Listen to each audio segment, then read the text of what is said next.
ಇಲ್ಲಿ ಅವನು ಇಲ್ಲಿ ಪ್ರಿನ್ಸೆಸ್ ಅಂತ ತಗೊಂಡವನೆ. ಇದರಲ್ಲಿ ಸರ ಬಳೆ ಓಲೆ ಎಲ್ಲ ಐತೆ. ಇದ್ರಲ್ಲಿ ಏನ್ ಬರುತ್ತೆ ಅದ್ ನನಗಂತೆ. ಯಾರು ತಗೊಂಡಿರೋದು? ಈಗ ಹುಡುಗಿರ್ ಬ್ಲಾಸ್ ಹಾಕೊಂಡು ತಾನೇ ಹಾಕೊಂಡವ್ ನೋಡು. ಅದರಲ್ಲೂ ಅದೇ ಬರೋದು, ಅದರಲ್ಲೇ ಸ್ಪೆಷಲ್ ಬಂದದ. ಸುಮ್ ಕೂತ್ಕೊಳ್ಳ.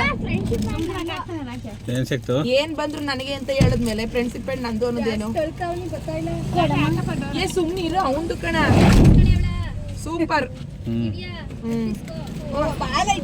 ಆ ಲಡ್ಡುಗೆ ಏನ್ ಬತ್ತು? ಲಡ್ಡು ಏನ್ ಬತ್ತ ನಿನಗೆ? ಆಟ ಸಾಮಾನು ಏರ್ ಬ್ಯಾಂಡ್ ಅಂತೆ. ಹಿಂಗೇನ್ ಬರ್ತದೆ ಲಡ್ಡು? ಏರ್ ಬ್ಯಾಂಡ್ ಬಂದದ. Hi everyone, welcome back to my channel. So friends, ನಾನು ಈ ದಿನ ಒಂದು ಸಣ್ಣ ವಿಡಿಯೋ ಮೂಲಕ ಅಮ್ಮ ಮತ್ತು ತಂಗಿ ಎಲ್ಲರೂ ನಮ್ಮ ಮನೆಗೆ ಬಂದಿದ್ರಲ್ಲ, ಒನ್ ಡೇ ಟ್ರಿಪ್ ಹಾಕಿದ್ವಿ. ಸೊ ಹಾಗಾಗಿ ನಾವು ಯಾವ್ಯಾವ ಕಡೆ ಹೋಗಿದ್ವಿ ಅನ್ನೋದನ್ನು ನಾನು ಒಂದು ಸಣ್ಣ ವಿಡಿಯೋ ಮೂಲಕ ತಿಳಿಸ್ಕೊಡ್ತಾ ಇದ್ದೀನಿ. ಹಾಗಾಗಿ ಎಲ್ಲರೂ ಕೂಡ ಫುಲ್ ವಿಡಿಯೋ ವಾಚ್ ಮಾಡಿ ಅಂತ ಕೇಳ್ಕೊತ ನಾನು ಈ ವಿಡಿಯೋನ ಸ್ಟಾರ್ಟ್ ಮಾಡ್ತಾ ಇದ್ದೀನಿ. ಸೊ ನಾವು ಬೆಳಿಗ್ಗೆನೇ ಎದ್ದಿದ ತಕ್ಷಣವೇ ನಾವು ಸುತ್ತೂರು ಮಠಕ್ಕೆ ಹೋಗಿದ್ವಿ. ಸೊ ನೀವು ವಿಡಿಯೋ ಫಸ್ಟಿಂದ ವಾಚ್ ಮಾಡಿದರೆ ನಿಮಗೆ ಗೊತ್ತಾಗುತ್ತೆ. ಸುತ್ತೂರು ಮಠ ಲಾಸ್ಟ್ ವಿಡಿಯೋದಲ್ಲಿ ಒಂದು ಸಾರಿ ಸುತ್ತೂರು ಮಠ ಫುಲ್ ವಿಡಿಯೋ ವಾಚ್ ಮಾಡಿದ ವಿಡಿಯೋ ಹಾಕಿದ್ರಿಂದ ನಾನು ದೇವಸ್ಥಾನದ ವಿಡಿಯೋ ಎಲ್ಲ ಮಾಡೋದಕ್ಕೆ ಹೋಗಲಿಲ್ಲ. ಜಸ್ಟ್ ಒಂದು ನಿಮಿಷದ ವಿಡಿಯೋ ಮಾಡಿದೆ ಅಷ್ಟೇ. ಅಲ್ಲಿಂದ ಡೈರೆಕ್ಟ್ ದರ್ಶನ ಮುಗಿಸ್ಕೊಂಡು ನಾವು ನಂಜನಗೂಡಿಗೆ ಹೋಗೋಣ ಅಂತ ಮೊದಲು ಪ್ಲ್ಯಾನ್ ಹಾಕಿದ್ವಿ. ಆದರೆ ಆ ದಿನ ತುಂಬ ರಶ್ ಇತ್ತು ನಾವು ಹೋಗಿದ್ದ ದಿನ. ಹಾಗಾಗಿ ಹೋಗೋಕ್ಕಾಗಲ್ಲ. ದರ್ಶನಕ್ಕೆ ನಿಂತ್ಕೊಂಡ್ರೆ ಸಂಜೆನೇ ಆಗೋದು. ಯಾವಾಗಲೂ ಬರ್ತಾಯಿರ್ತೀವಿ ನಾವು ನಂಜನಗೂಡಿಗೆ. ಹಾಗಾಗಿ ನಾವು ಹಿಮಗೋಪಾಲ ಸ್ವಾಮಿ ಬೆಟ್ಟಕ್ಕೆ ಹೋಗೋಣ ಅಂತ ಹೇಳಿ ನಾವಿವತ್ತು ಬಂದಿದ್ದೀವಿ. ನೀವು ಇಲ್ಲಿ ನೋಡ್ತಾ ಇರ್ಬೋದು. ಸೊ ಎಷ್ಟು ಚೆನ್ನಾಗಿ ಕಾಣಿಸುತ್ತೆ ಅಂದರೆ ಹಿಮ ತುಂಬಿಕೊಂಡು ಒಂಥರ ನೇಚರ್ ಎಷ್ಟು ತುಂಬ. ಇದೇ ಫಸ್ಟ್ ಟೈಮ್ ನಾನು ಹಿಮಗೋಪಾಲ ಸ್ವಾಮಿ ಬೆಟ್ಟಕ್ಕೆ ಬಂದಿರೋದು. ಹಾಗಾಗಿ ಇದನ್ನು ನೋಡ್ತಾ ಇದ್ರೇ ತುಂಬ ಖುಷಿ ಆಯ್ತಾಯಿತ್ತು ನಮಗೆ. ಇದೆಲ್ಲ ಘಾಟ್ ಸೆಕ್ಷನ್ ಆಗಿರೋದ್ರಿಂದ ಬೆಟ್ಟದ ಮೇಲೆ ಜನಗಳು ಬೆಳಗ್ಗೆ ಬರೋದಕ್ಕೆ ಶುರು ಆದರೆ ಸಂಜೆ ಅಷ್ಟರಲ್ಲಿ ಕ್ಲೋಸ್ ಆಗಿಬಿಡುತ್ತೆ. ಹಾಗಾಗಿ ಇಲ್ಲಿ ಅಷ್ಟೊಂದು ರಶ್ ಕಾಣಿಸಲ್ಲ. ದೇವ್ರ ದರ್ಶನ ಮುಗಿಸ್ಕೊಂಡು ವಾಪಸ್ ರಿಟರ್ನ್ ಬಸ್ಸಲ್ಲಿ ಹೊರಟೋಗ್ಬೇಕು. ಅಲ್ಲೆಲ್ಲ ಉಳ್ಕೊಳ್ಳೋ ಅವಶ್ಯಕತೆ ಇಲ್ಲ. ಮತ್ತು ಈಗ ಬೇರೆ ಮಹದೇಶ್ವರ ಬೆಟ್ಟ, ಚಾಮುಂಡಿ ಬೆಟ್ಟ ಆದರೆ ಅಲ್ಲೇ ಹಾಲ್ಟ್ ಇರ್ತಾರೆ ಜನಗಳು. ಹಾಗಾಗಿ ಅಷ್ಟೊಂದು ರಶ್ ಇರ್ತಾರೆ. ಇಲ್ಲಿ ಯಾರೂ ಹಾಲ್ಟ್ ಇಲ್ದಿರೋ ಕಾರಣ ಅಷ್ಟೊಂದು ರಶ್ ಇರಲ್ಲ. ಆರಾಮ್ಸೆ ನಾವು ದೇವ್ರ ದರ್ಶನ ಮುಗಿಸ್ಕೊಂಡು ಊಟ ಮಾಡ್ಕೊಂಡು ವಾಪಸ್ ಹೋಗ್ತೀವಿ. ಹಾಗಾಗಿ ಒಂಥರ ನೇಚರ್ ಅಂತ ನೋಡೋದಕ್ಕೆ ಚೆಂದ. ಅಷ್ಟೊಂದು ಗಲೀಜೆಲ್ಲ ಕಾಣಿಸಲ್ಲ. ಯಾಕಂದರೆ ಜನವಾಸ ಎಲ್ಲಿ ಜಾಸ್ತಿ ಇರುತ್ತೆ ಅಲ್ಲಿ ಗಲೀಜು ಜಾಸ್ತಿ ಇರುತ್ತೆ. ಮಾಡ್ತೀನಿ.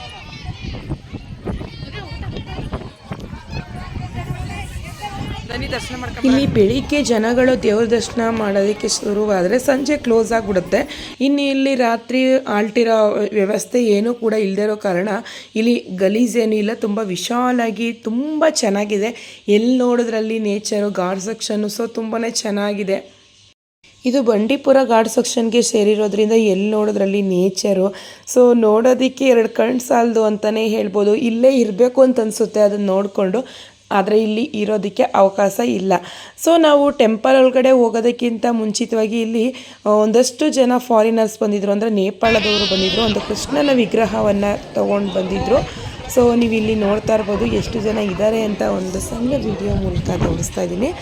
ಅಷ್ಟೊಂದು ರಶ್ ಇಲ್ಲ. ಈಗ ನಾವು ಚಾಮುಂಡಿ ಬೆಟ್ಟಕ್ಕೆ ಹೋದರೆ ಎಲ್ಲಿ ನೋಡೋದ್ರಲ್ಲಿ ಜನ. ಇಲ್ಲಿ ಅಷ್ಟೊಂದು ಜನ ಇಲ್ಲ. ದರ್ಶನ ಮಾಡಿಕೊಂಡು ಇಲ್ಲಿ ಒಂದು ನಮಸ್ಕಾರ ಮಾಡ್ಕೋತಾ ಇದ್ದಾರೆ.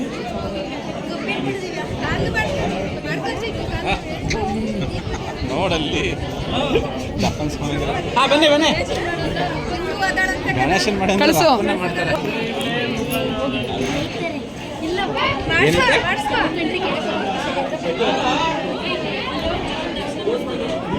ಓಹೋ, ಗುಬ್ಬಿನ ಚೆನ್ನಾಗಿ ಮಾತಾಡ್ಸ್ತವ್ರೆ.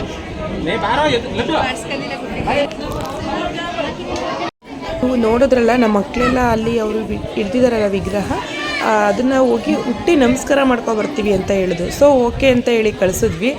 ಆದರೆ ನಮ್ಮ ಮಕ್ಕಳಿಗೆ ಈಗ ನಾವು ತಂದೆ ತಾಯಿ ಯಾವ ರೀತಿ ಬಿಹೇವಿಯರ್ ಇರುತ್ತೋ ಅದೇ ರೀತಿ ಮಕ್ಳಿಗೂ ಬರುತ್ತೆ ಅಂತ ಹೇಳ್ತಾರೆ. ಸೊ ನಾವು ದೇವ್ರನ್ನ ತುಂಬ ನಂಬಿಕೆಯಿಂದ ಪೂಜೆ ಮಾಡೋದ್ರಿಂದ ನಮ್ಮ ಮಕ್ಕಳು ನಮ್ಮನ್ನು ನೋಡಿರ್ತಾರಲ್ವ, ಅವರು ದೇವ್ರ ವಿಗ್ರಹ ಹಿಡಿದಿರೋದ್ರಿಂದ ಅವರು ದೊಡ್ಡವರಾಗಿದ್ದರಿಂದ ಅವ್ರ ಕಾಲಿಗೆ ಬಿದ್ದು ನಮಸ್ಕಾರ ಮಾಡಿದ್ರು. ಸೊ ತುಂಬಾ ಖುಷಿ ಆಯಿತು ನನಗೆ.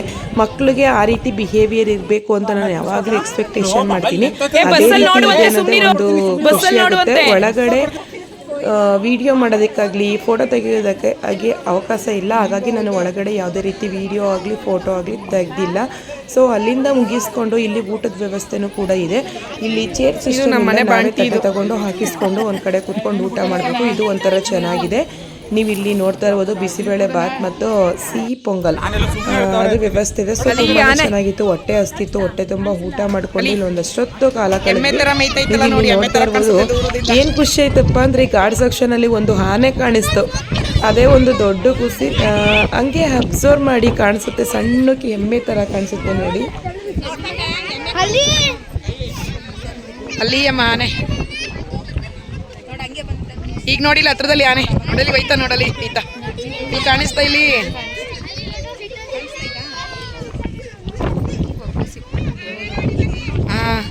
ನಮ್ಮನೆ ಈಗ ತಾನೆ ಅಲ್ಲೊಂದು ಆನೆ ಮೇಯ್ತಿದ್ರೆ ಎಷ್ಟು ಚೆನ್ನಾಗಿರುತ್ತೆ. ಇಲ್ಲಿ ಜಿಂಕೆಗಳಿದ್ರೆ ಎಷ್ಟು ಚೆನ್ನಾಗಿರುತ್ತೆ ಅಂದ್ರೆ ಮಾಡ್ದೆ ಮಗನೇ ಮಾಡಾಗ್ಲೇ ಮಾತಾಗ.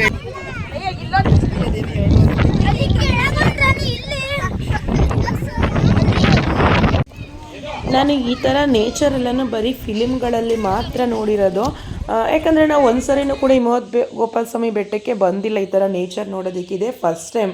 ಎಲ್ಲರೂ ಹೋಗ್ತೀವಿ ಚೆನ್ನಾಗಿದೆ ಅಂತ ಹೇಳ್ತಿದ್ರಲ್ಲ, ನಾವು ಒಂದು ಸರಿ ಹೋಗಿ ಬರೋಣ ದೇವ್ರ ದರ್ಶನ ಮಾಡ್ಕೊಂಡು ಬರೋಣ ಅಂದ್ಕೊಂಡು ಜಸ್ಟ್ ಬಂದಿದ್ದು. ಬಟ್ ನೇಚರ್ ನೋಡಿ ತುಂಬಾ ಖುಷಿಯಾಯಿತು. ಮನುಷ್ಯ ಏನೇ ಒಂದು ಕಂಡ್ರೂ ಕೂಡ ದುರಾಸೆ ಆ ವ್ಯಕ್ತಿಗೆ ಇಷ್ಟು ಅಗಲ ಜಾಗ ಸಿಕ್ಕಿದ್ರೆ ಸಾಕು ಆ ಜಾಗನ ನಾನು ಆವರಿಸ್ಕೋಬೇಕು ಅಂತ ಹೇಳ್ತಾನೆ. ಈ ನೇಚರ್ ನೋಡಿ ತುಂಬಾನೇ ಖುಷಿಯಾಗುತ್ತೆ. ಇದೇನಾದ್ರೂ ನಮ್ಮ ಸೈಡ್ ಇದ್ದಂಥ ಮನುಷ್ಯ ದುರಾಸೆಯಿಂದನೇ ತನ್ನ ಹೆಸರು ಬರ್ಸ್ಕೊಬಿಟ್ಟಿರ್ತಾನೇನೋ ಅಂತ ಅನಿಸ್ತಿತ್ತು. ಸೊ ಈ ನೇಚರ್ ಹೀಗೆ ಇರಲಿ, ಯಾವುದೇ ಕಾರಣಕ್ಕೂ ಅದು ಹಾಳಾಗೋದು ಬೇಡ ಅಂತ ಕೇಳ್ಕೊತೀನಿ. ನೋಡೋದಕ್ಕೆ ಚಂದ. ಮನುಷ್ಯ ಎಲ್ಲಿ ಕಾಲಿಡ್ತಾನೆ ಅನ್ನೋದು ಅದು ನಿಜನೇ ಇಲ್ಲ. ಆದ್ರೆ ಹೇಳು. ಸೊ ಅಲ್ಲಿಂದ ಏನಂದಲ್ಲ ಮಾದರ್ ಮೇಲೆ ಏನ್ ಡೌಟ್ ಮಾತಾಡ್ತಾನೆ, ಕೇಳಿಸ್ಕೊಳ್ಳಿ. ಏನ್ ಡೌಟು? ಯಾಕೆ ನಿನ್ಗೆ ಯಾಕೆ ಡೌಟ್ ಬಂದಿದ್ದ ಆ ರೀತಿ? ಏನಕ್ಕೆ ಡೌಟ್ ಬಂದಿದ್ದು? ಮುಖದಲ್ಲೇ ನಮ್ಮ ಲವ್ ಮಾಡ್ತಾರೋ ಕಳೆ ಬಂದದ್ದು ನನ್ನ ತಮ್ಮಂಗೆ.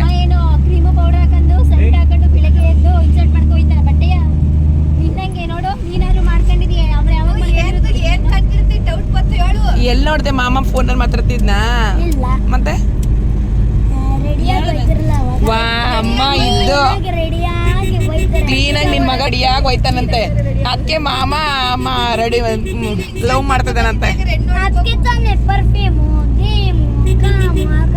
ಅದಕ್ಕೆ ಕಾರ್ ತಗತ್ತಾರದ ಹುಡುಗಿ ಕೂರಿಸ್ಕೊಂಡು ಹೋಗಕ್ಕೆ. ಕಾರ್ ತಗತ್ತಾರದ ಹುಡುಗಿಗೋಸ್ಕರ.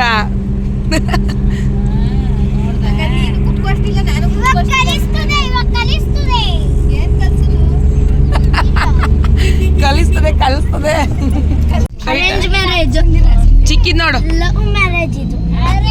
ಅಮ್ಮಮ್ಮನ ನೋಡು. ಅರೇಂಜ್ ಮ್ಯಾರೇಜ್ ಅದೇಂಗೆ ಸರಿ ನೋಡ ನಮ್ಮ ಅಮ್ಮನ ಕೈಯ. ಅರೇಂಜ್ ಮ್ಯಾರೇಜ್ ನನ್ ನೋಡು.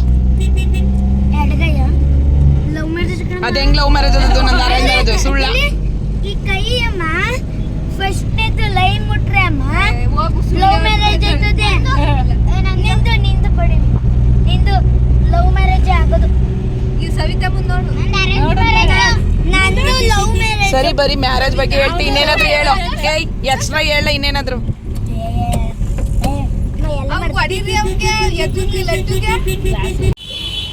ನಾವು ಅಲ್ಲಿಂದ ಮುಗಿಸ್ಕೊಂಡು ದಸರಾ ಎಲ್ಲ ಮುಗ್ದಿತ್ತು. ಲೈಟಿಂಗ್ಸ್ ಇತ್ತಲ್ಲ, ಲೈಟಿಂಗ್ಸ್ ನೋಡೋಣ, ಎಕ್ಸಿಬಿಷನ್ ಗ್ರೌಂಡ್ ಎಲ್ಲ ನೋಡೋಣ ಅಂದ್ಕೊಂಡು ಬಂದ್ವಿ. ಸೊ ಆಲ್ರೆಡಿ ಇನ್ನೂ ಸ್ವಲ್ಪ ಟೈಮ್ ಇತ್ತು. ಹಾಗಾಗಿ ಮಕ್ಕಳಿಗೆ ಜಗನ್ಮೋಹನ ಪ್ಯಾಲೇಸ್ ತೋರಿಸೋಣ ಅಂದ್ಕೊಂಡು ಬಂದ್ವಿ. 5:15 ಆಗಿಬಿಟ್ಟಿತ್ತು. ಇಲ್ಲಿ 5 ಗಂಟೆಗೆ ಕ್ಲೋಸ್. ಎಷ್ಟು ಬೇಜಾರಾಯಿತು ಅಂದರೆ ನಮ್ಮ ಮಕ್ಕಳೆಲ್ಲ ಜಗನ್ಮೋಹನ ಪ್ಯಾಲೇಸ್ ನೋಡಬೇಕು ಅಂತ ತುಂಬ ಖುಷಿಯಿಂದ ಕಾರಲ್ಲೆಲ್ಲ ಎಂಜಾಯ್ ಮಾಡ್ಕೊಂಡು ಬಂದರು. ಬಟ್ ಆಗಲಿಲ್ಲ, ಕ್ಲೋಸ್ ಆಗಿಬಿಟ್ಟಿತ್ತು. ಜಸ್ಟ್ ಹೊರಗಡೆನೇ ಹಾಗೆ ತಿರುಗಾಡ್ಕೊಂಡು ಬಂದುಬಿಟ್ವಿ. ನೆಕ್ಸ್ಟು ಚಾಮುಂಡಿ ಬೆಟ್ಟಕ್ಕೆ ಹೋಗ್ತಾಯಿದ್ದೀವಿ. ನೀವು ಇಲ್ಲಿ ನೋಡ್ತಾ ಇರ್ಬೋದು, ಅಲ್ಲಿ ರೈಸ್ ಕೋರ್ಸ್ ಐತಲ್ಲ, ಅದನ್ನೆಲ್ಲ ಮಕ್ಕಳಿಗೆ ಬೆಟ್ಟದ ಮೇಲೆ ಹೋಗ್ಬೇಕಾದ್ರೆ ಅದವೇ ನಿಲ್ಲಿಸ್ಬಿಟ್ಟು ಮಕ್ಕಳಿಗೆಲ್ಲ ತೋರಿಸಿದ್ವಿ. ಸೊ ಅವರು ಕೂಡ ಖುಷಿ ಪಟ್ಟರು. ನೆಕ್ಸ್ಟು ಸಂಜೆ ಆಗ್ತಾಯಿತ್ತಲ್ವ, ಇಲ್ಲೆಲ್ಲ ಸೂರ್ಯ ಮುಳುಗೋ ಪ್ಲೇಸ್ ಎಲ್ಲ ಹಳ್ಳಿ ಇಲ್ಲ ನಿಂತ್ಕೊಂಡು ನೋಡೋದಕ್ಕೆ. ಅಂದರೆ ಮೇಲೆ ನಿಂತ್ಕೊಂಡು ಮೈಸೂರು ಏರಿಯಾಗಳೆಲ್ಲ ನೋಡೋದಕ್ಕೆ ತುಂಬಾ ಚೆನ್ನಾಗಿರುತ್ತೆ. ಅದರಲ್ಲೂ ಲೈಟ್ಸ್ ಆನ್ ಆದಾಗಂತೂ ನೋಡೋದಕ್ಕೆ ತುಂಬಾ ಚೆನ್ನಾಗಿರುತ್ತೆ. ಮೇಲಿಂದ ರೋಡೆಲ್ಲ ನೋಡೋಣ ಕ್ಲೀನಾಗಿ ಅಂತೇಳಿ ನಾವು ಪ್ಲ್ಯಾನ್ ಮಾಡಿಕೊಂಡೆ ಚಾಮುಂಡಿ ಬೆಟ್ಟಕ್ಕೆ ಹೋದ್ವಿ. ಇಲ್ಲೂ ಕೂಡ ಲೈಟ್ಸ್ ಅರೇಂಜ್ ಎಲ್ಲ ತುಂಬ ಚೆನ್ನಾಗಿ ಮಾಡಿದ್ದಾರೆ. ಮತ್ತು ನಾವು ಬರೋ ಇಲ್ಲಿ ಚಾಮುಂಡೇಶ್ವರಿ ತೇರು ನಡೀತು. ತೇರು ಇನ್ನೂ ಬಿಚ್ಚಿರಲಿಲ್ಲ, ಹಾಗೆ ಇತ್ತು. ಅಲ್ಲಿಗೂ ಕೂಡ ನಾವು ನಮಸ್ಕಾರ ಮಾಡಿಕೊಂಡು ಇಲ್ಲೂ ಕೂಡ ಚಾಮುಂಡೇಶ್ವರಿ ಅಮ್ಮನವ್ರ ದೇವಸ್ಥಾನದೊಳಗಡೆ ವೀಡಿಯೋ ಆಗಲಿ ಫೋಟೋಗಳಿಗೆ ಅವಕಾಶ ಇಲ್ಲ. ಹಾಗಾಗಿ ನಾನು ವೀಡಿಯೋ ಫೋಟೋ ಏನೂ ಕೂಡ ಮಾಡಿಲ್ಲ. ಜಸ್ಟ್ ನಾನು ಹೊರಗಡೆಯಿಂದ ವೀಡಿಯೋ ಮಾಡಿಕೊಂಡು ಒಳಗಡೆ ಹೋಗಿ ನಮಸ್ಕಾರ ಮಾಡ್ಕೊಂಡು ಇವಾಗ ಕೆಳಗಡೆ ಬಂದ್ವಿ. ನಾವು ಮೈಸೂರು ಅರಮನೆ ಲೈಟ್ಸ್ ಆನ್ ಆಗೋ ಅಷ್ಟರಲ್ಲಿ ಕೆಳಗಡೆ ಇರಬೇಕು ಅಂತ ನಾವು ಅಂದ್ಕೊಂಡು ಬಂದ್ವಿ. ಅದು ಕೂಡ ಆಗಲಿಲ್ಲ. ನಾವು ಬೆಟ್ಟದ ಮೇಲೆ ಇದ್ದಂಗೆ ಲೈಟ್ಸ್ ಆನ್ ಆಗಿಬಿಡ್ತು. ಕೆಳಗಡೆ ಬರೋಷ್ಟರಲ್ಲಿ ಫುಲ್ಲು ಟ್ರಾಫಿಕ್ ಜಾಮ್. ಬರೋಷ್ಟರಲ್ಲಿ ಅರಮನೆ ಹತ್ರ ಎಲ್ಲ ಲೈಟ್ಸ್ ಆಫ್ ಆಗಿಬಿಟ್ಟಿತ್ತು. ಸೊ ಏನೂ ಮಾಡೋದಕ್ಕಾಗಲ್ಲ. ಅವ್ರಿಗೆ 1 ಅವರ್ ಟೈಮ್ ಕೊಟ್ಟಿರ್ತಾರೆ, 1 ಅವರ್ ಅಷ್ಟೇ ಟೈಮ್ ಇರುತ್ತೆ. ಹಾಗೆ ನಾವು ಒಂದು ರೌಂಡು ಮೈಸೂರು ಸುತ್ತಾಡಿದ್ವಿ, ಲೈಟ್ಸ್ ಎಲ್ಲ ನೋಡಿಕೊಂಡು ಮಕ್ಕಳು ಎಂಜಾಯ್ ಮಾಡಲಿ ಅಂತೇಳಿ. ಯಾಕಂದರೆ ಒನ್ ಡೇ ಟ್ರಿಪ್ ಅಂದ್ಕೊಂಡು ಬಂದಿದ್ದೀವಿ. ಮಕ್ಕಳು ತುಂಬ ಖುಷಿ ಪಡಬೇಕು, ನಮಗಿಂತ ಹೆಚ್ಚಾಗಿ ಅವರಿಗೆ ರಜೆ ಇರೋದ್ರಿಂದ ಈ ಪ್ಲೇಸೆಲ್ಲ ನೋಡಿಕೊಂಡು ತುಂಬ ಖುಷಿ ಪಡಲಿ ಅಂತೇಳಿ 1-2 ರೋಡಿಗೆ ಹೋಗ್ಬಿಟ್ಟು ಅವರಿಗೆ ಲೈಟ್ಸ್ ಎಲ್ಲ ತೋರಿಸಿದ್ವಿ. ಸೊ ತುಂಬಾ ಖುಷಿ ಪಟ್ಟರು ನಮ್ಮ ಮಕ್ಕಳಂತೂ. ಸೊ ಫ್ರೆಂಡ್ಸ್, ನಾನು ಈ ಚಿಕ್ಕ ವಿಡಿಯೋ ಮೂಲಕ ನಾವು ಯಾವ್ಯಾವ ಪ್ಲೇಸ್ಗೆ ಹೋಗಿದ್ವಿ ಅನ್ನೋದನ್ನು ನಾನು ಈ ವಿಡಿಯೋದಲ್ಲಿ ಹೇಳಿದ್ದೀನಿ. ಸೊ ಹಾಗಾಗಿ ದಯವಿಟ್ಟು ಯಾರ್ಯಾರು ಈ ವಿಡಿಯೋ ಇಷ್ಟ ಆಗಿದೆ ಸೊ ನಾನು ಚಾನಲ್ಗೆ ವಿಡಿಯೋ ಹಾಕೋದು ಸ್ವಲ್ಪ ಕಡಿಮೆ ಮಾಡಿದ್ದೀನಿ. ಯಾಕಪ್ಪ ಅಂದರೆ ಫ್ರೀಯಾಗಿದ್ದರೆ ಎಲ್ಲ ವೀಡಿಯೋಗಳನ್ನೂ ಕೂಡ ಹಾಕ್ತಾ ಹೋಗ್ಬೋದು. ಈಗ ನಮ್ಮದೇ ಆದಂಥ ಒಂದೊಂದು ಕೆಲಸದಲ್ಲಿ ಬ್ಯುಸಿ ಆಗಿಬಿಟ್ಟಿರ್ತೀವಿ. ಹಾಗಾಗಿ ಸ್ವಲ್ಪ ವೀಡಿಯೋ ಹಾಕೋದು ಕಡಿಮೆ ಆಗ್ತಾಯಿದೆ. ಸೊ ಹಾಗಾಗಿ ನಾನೇ ಅನ್ಕೋತಾ ಇದ್ದೀನಿ, ಯಾಕೋ ವೀಡಿಯೋನ ಅಷ್ಟು ಜಾಸ್ತಿ ಆಗ್ತಾಯಿಲ್ಲ ಅಂತ ಹೇಳಿ ಇನ್ನು ಮುಂದೆ ಟ್ರೈ ಮಾಡ್ತೀನಿ ಒಂದೊಂದು ವೀಡಿಯೋ ಹಾಕೋದು. ಸೊ ಫ್ರೆಂಡ್ಸ್, ಈಗ ನಾನು ಈ ವಿಡಿಯೋನ ಎಂಡ್ ಮಾಡ್ತಾಯಿದ್ದೀನಿ. ನೆಕ್ಸ್ಟ್ ವೀಡಿಯೋದಲ್ಲಿ ಸಿಗೋಣ. ನೆಕ್ಸ್ಟ್ ವೀಡಿಯೋದಲ್ಲಿ ಕಡೆ ಕಾರ್ತಿಕ ಸೋಮವಾರ ದಿನ ಯಾವ ರೀತಿ ದೀಪ ಹಚ್ಚಬೇಕು ಅನ್ನೋದನ್ನು ಆ ವಿಡಿಯೋದಲ್ಲಿ ನಾನು ನಿಮಗೆ ತೋರಿಸ್ತೀನಿ. ಓಕೆ ಫ್ರೆಂಡ್ಸ್, ಬಾಯ್.